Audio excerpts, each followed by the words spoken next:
Hey guys, Brad here. Welcome back to my channel. In today's video we are going to be talking about cymbidiums and how to stake them. So there's a few things that we're going to need to stake cymbidiums. First thing we're going to need is some sort of stakes. I've got a couple choices here. These are just dried branches that I have. They're nice and straight. They work really well. The other option I have, depending, is just some metal stakes. I don't like the metal stakes as much because they're shorter. They kind of hide in the leaves of the cymbidium, and if you're not careful, they'll poke you when you're not looking. So if at all possible, I like to use these nice big ones. They create a nice natural look and display anyways. Cymbidium spikes are quite tall, so hopefully the spikes are going to get at least as tall as the leaves, if not a little bit taller. So you're going to need a spike that's to the bottom of the pot and up about a foot above the leaves, so a good 2.5 foot spike anyways. Other things we're going to need for this are going to be a bag of zap straps and a pair of scissors. So without any further ado, let's get started. Okay, here's the first cymbidium I'm going to be working with today. This one's in the most need for spiking. Now, I did a video earlier in the year on how to spike your cymbidium, so if you haven't seen that video, check that out. But I'll touch base on less detail on how we get these guys to spike. So they need lots of sun in the summertime, they need a good chill in the fall, and then you'll see spikes starting. As the spikes start and the weather gets cooler, you're going to want to reduce your watering. And now these guys sit in the greenhouse on the floor. They stay nice and cool. No supplemental lighting or that, just the natural lighting. And the spikes grow quite quickly, as you can see here. So this one's actually, you can see buds starting to come out of it already.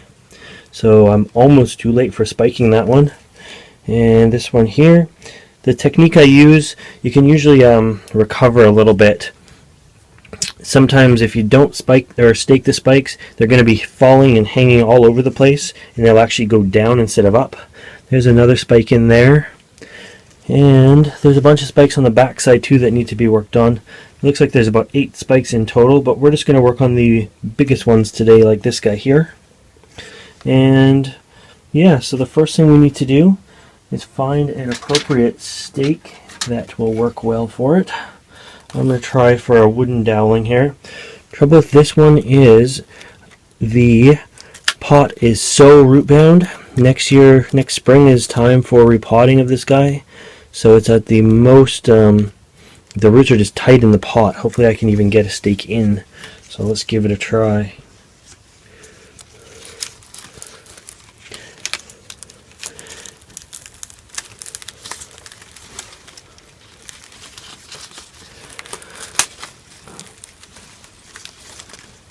There we go.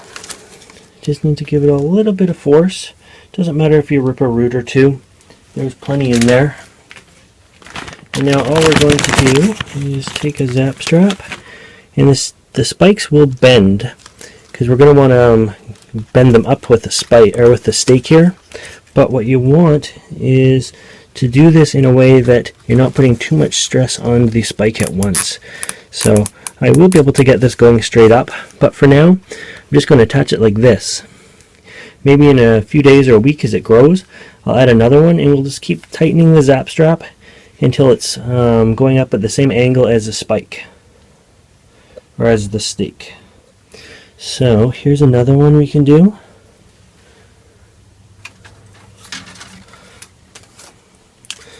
Now if I play my cards right, I might be able to spike both of these with one stake here. So let's try that and see how it works.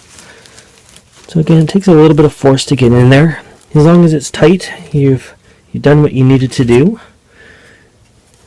So this guy I'm going to just wrap this around here, like so. Tighten it up, and that way it'll follow up the stake as well. I'm going to go on the other side of this one. We're going to get 2 spikes per stake here. Hopefully you guys can still see that.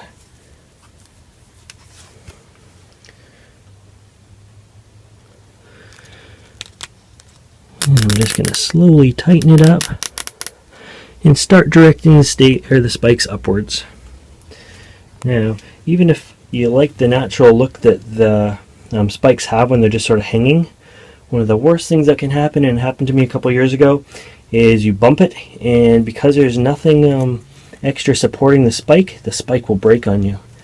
And then you have to wait a full other year for these guys to spike again. Let's turn it and see what else we have here. Here's another spike, but it's too small to start with. Here's a spike in here. I could put a stake right here and start spiking this one, and then there would be a stake close by for this as well. You guys can still see that in the jungle there. These leaves are so big and floppy. So why don't we take this, and I'm just going to go right in here.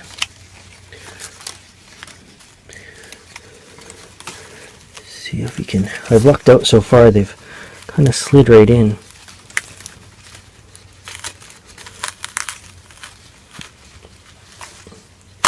There we go. Another stake in there. Why don't I try to bring you in a little closer? Go into like a macro mode here. Alright. So here we are working. You can see the spike back here. It's just to the camera, it's not huge. So there's the spike. And let me find a zap strap. So this is sort of a continuous thing. You're going to have to monitor these spikes every week or so to note the growth. You might have to add another zap strap. You might have to tighten a zap strap to make sure it's going in the direction that you want it to be going. This one's nicely growing straight up anyways. I'm going to be using the stake here just as a guide for it so it doesn't go off. That's what I'm going to do. We can take scissors at the end and we'll cut all the zap strap lengths off there, the ends. So that's just going to keep it sort of guiding it upwards, just like so. What else do we have here? Here's another spike here. This one's just too small still to do, so we're going to leave that one for now. I got to make sure these stakes up here aren't hitting other orchids and stuff as I spin it. I need a turntable. That would be great. Alright, keep spinning. Here's a little one right here. I don't know if you guys can see that one right here. There it is. So here's one that's, you can see the buds just starting to develop. So we'll put that spike in, or stake in here. And that should be the last one that we're going to do on this plant. Now while we're looking at this, I wanted to talk to you guys about, in the next few months when these buds develop, they're going to get quite large. They're going to become the size of basically your thumbnail or bigger, even your thumb sometimes. If you were to bring them in the house and they were to be too warm while they're developing, especially at that last stage, they're actually just going to turn yellow and blast on you. So it's kind of a fine art as to when you bring them into the house for the final sort of display. If there's too many left that are unopened, they're likely to blast. So it happens quite often, more than you would actually think. Let's just get this little go here. There we go. That feels pretty tight.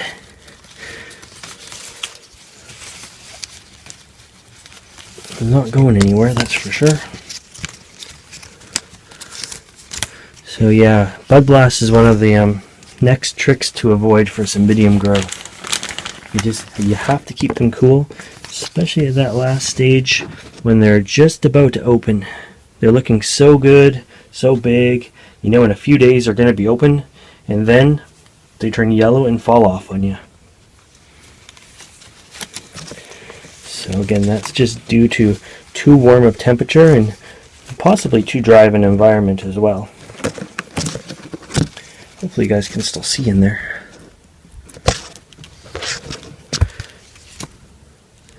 I'm like working in the shadow of the plant.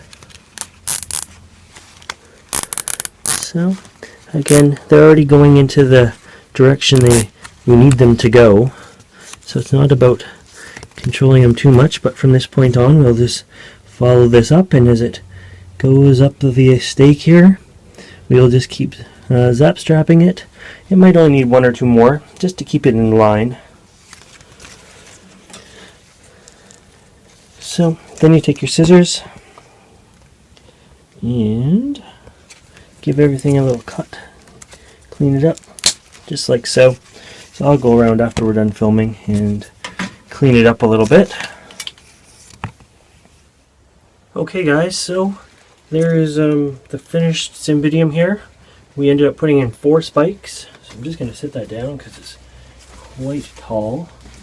Now obviously some of these stakes are a little bit big, so I'm just going to break them off about there. Once we know how big the flower stalks are going to be, then we can certainly break them off again or cut them off if you want to cut them. But this one's already here, so I expect that it's going to be at least to about here. So we're only a few inches too tall for them. You'd rather be a little bit tall at this point than a little bit short. Nothing worse than going through all the work of putting in the stake here, and the stake's only this tall, having the bloom spike grow up above the stake, and then bumping it and it breaks off right above the stake anyways. You need this to be quite high, that way if you are bumping it, nothing's going to happen. I've had these tip over with spikes in, or with stakes in the spikes don't break at all. I've had them bumped when there's been no stake, and the flower spike will break right off. Unlike other orchids, Cymbidium spikes, when they're just developing like this, they're very crisp. They like to snap, almost like a baby carrot. So they'll give to a point, and then all of a sudden they broke in two. And I find that especially true at this development stage here. So I'll make a few final adjustments. And anyways, that is how I spike Cymbidiums. I got a lot of work to do. There's another plant behind me and a few more plants down there to do. But this one's going to be quite a show this year, with having about 8 spikes on it. It's going to be just beautiful. I find myself, every second year is a really good year for my Cymbidiums. They do 1 year of lots of growth, and then the next year of lots of blooms. So this one behind me this year only has, I see 2 right here in front of me.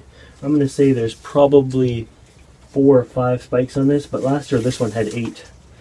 But they go through that sort of growth phase and then spiking phase, and for whatever reason I can't get the bulbs to mature fast enough in 1 year to fully develop. So these bulbs on this one will finish maturing next year, and then I'll have another big flush of bulbs, or of spikes after that.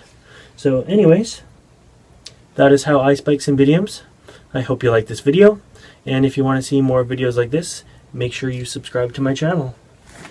And it's too bad I had that light on the whole time. I wonder if that made a difference. Anyways, thanks for watching.